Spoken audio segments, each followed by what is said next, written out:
Okezoners dan juga pendengar Trijaya dimanapun Anda berada, kita jumpa kembali di Morning Zone. Kali ini di edisi Kamis 21 November 2024 bersama saya Fadli Sungkara. Gimana kabarnya? Semoga semuanya sehat ya. Apakah hanya saya seorang? Saya seorang yang merasakan ini hawanya kok berasa kayak hari Jumat ya.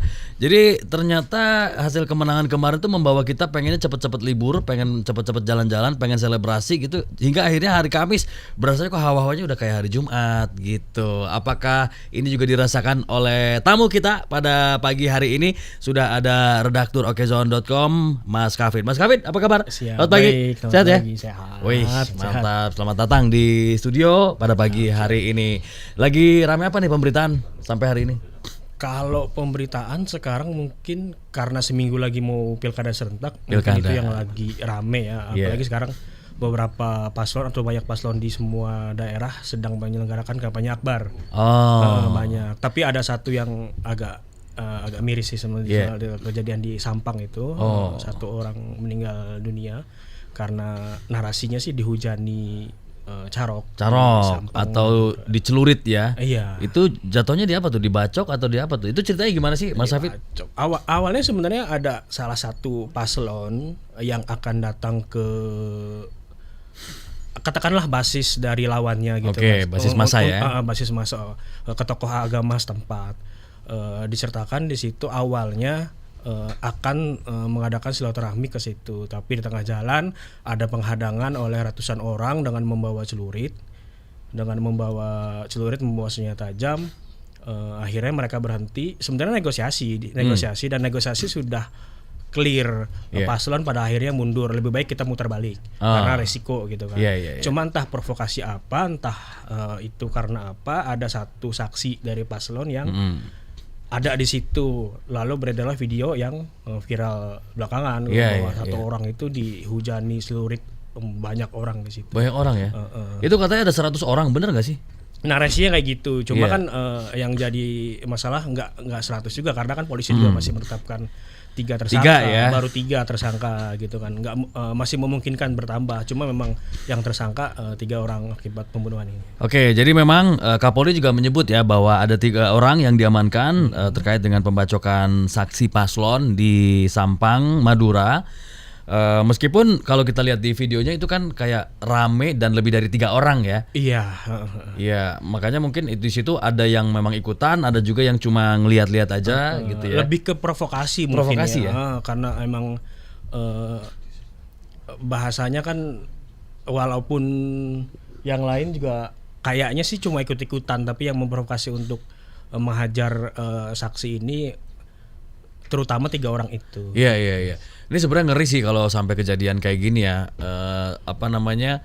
Kita kan negara demokrasi ya. Artinya setiap orang bebas memilih, bebas juga menunjukkan sikapnya, arah dan juga haluan politiknya, dan bebas juga untuk mendukung siapapun menjadi tim ses manapun ya. Hal-hal seperti ini yang harusnya dihindari. Kemarin juga Wapres Gibran Raka Buming Raka juga sempat berkomentar bahwa pilihan itu jangan sampai membuat kita terpecah. Karena kan sebenarnya kalau kita ngomong nih ya, Indonesia kan sangat heterogen sekali gitu. Kan budayanya bermacam-macam. Jangankan soal pilkada gitu kan, kadang soal bubur aja kita ribut gitu kan. Oh gitu ya. Bubur daduk atau enggak daduk gitu kan. Pasti ribut gitu kan.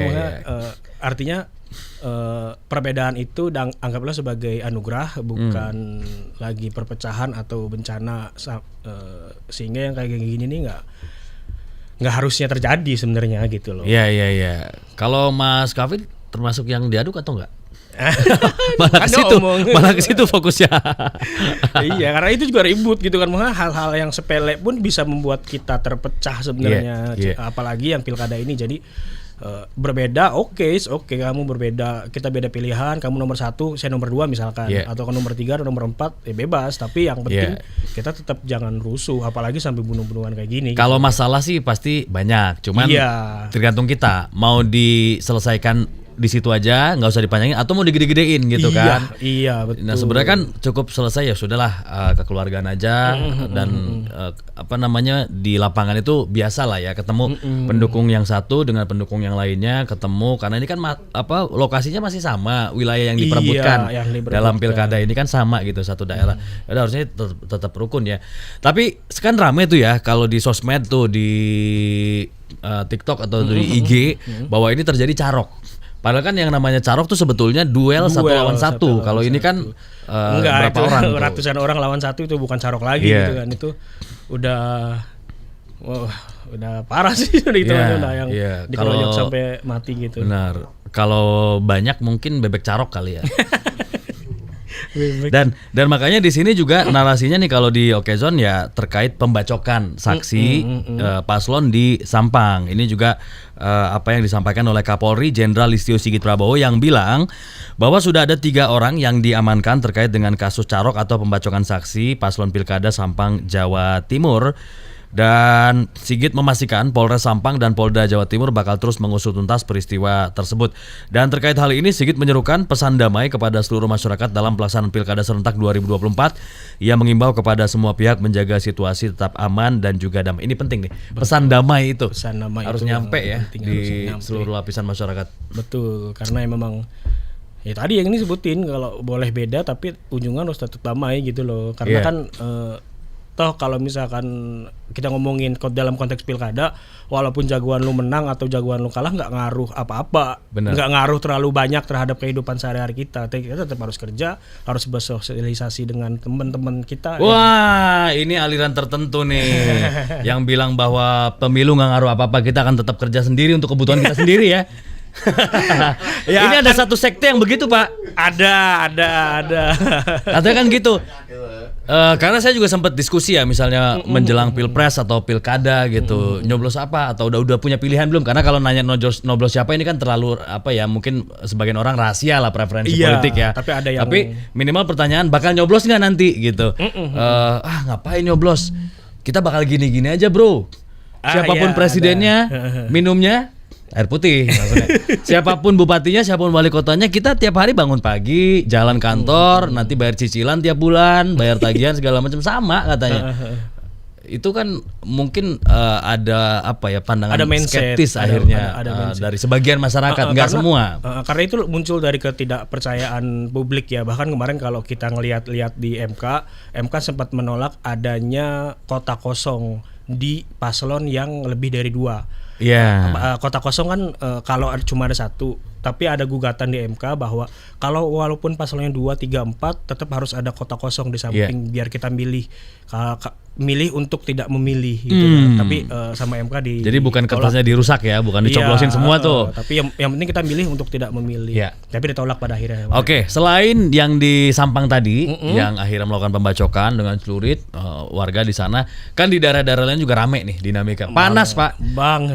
Termasuk di Medan. Nah, Mas Kafid catatan sejauh ini di mana sih yang rame itu, Pak? Yang rame tentu karena ini kan semua daerah melakukan pilkada. Cuma Yogyakarta yang tidak, karena memang daerah istimewa. Dan untuk wali kotanya hanya Jakarta ya, karena wali kota dipilih oleh gubernur kalau Jakarta. Jadi semua pilkada, semua daerah melakukan pilkada. Tentu yang jadi utama. Kalau PilKB belum ya? Atau bisa tiap hari ya kali itu ya? Nggak nunggu 5 tahun ya? Iya. Itu khusus yang punya istri sebenarnya. Iya. Kalau yang kasihan yang belum kan. Siapa sih? Siapa sih? Nggak tahu nih siapa. Di sini kayaknya muka-mukanya udah punya istri semua. Dan lebih dari 1 kayaknya ya? Kayaknya. Muka pusing gitu kan. Muka pusing. Obat-obat mana obat puyeng? Tadi yang saya bilang, jadi di Pilgub Sumut juga ramai, di mana paslon dilempari batu tuh Pak sama pendukungnya. Dan itu gantian. Pertama Pak Edi dan rombongan, yang kedua Bobby juga dengan rombongan tuh sama tuh, sempat diserang tuh. Ya karena memang jadi itu jadi catatan buat paslon yang mau bersilaturahmi istilahnya ke daerah yang basisnya bukan pilihan dia. Gitu kan. Oh. Jadi kan harusnya dilihat dulu ini apa resikonya, manajemen resikonya, apakah kita masuk ke situ bisa untuk selamat atau enggak gitu. Itu harusnya jadi catatan dari tim sesnya. Bapak udah cocok jadi konsultan pilkada nih. Waduh, untuk para calon bisa lah kontak Mas Hafid ya untuk jadi konsultan. Bapak buka layanan ini kan? Telepon udah bisa di sounding? Wah, itu DM aja ya, DM ya. Kayaknya bisa deh. Bisa. Oke, jadi harapan kita pilkada tetap berjalan damai, aman, langsung umum, bebas rahasia, dan kita mendapatkan pemimpin terbaik untuk memimpin setiap daerah 5 tahun ke depan untuk membawa daerahnya sejahtera, makmur, sentosa, dan merata.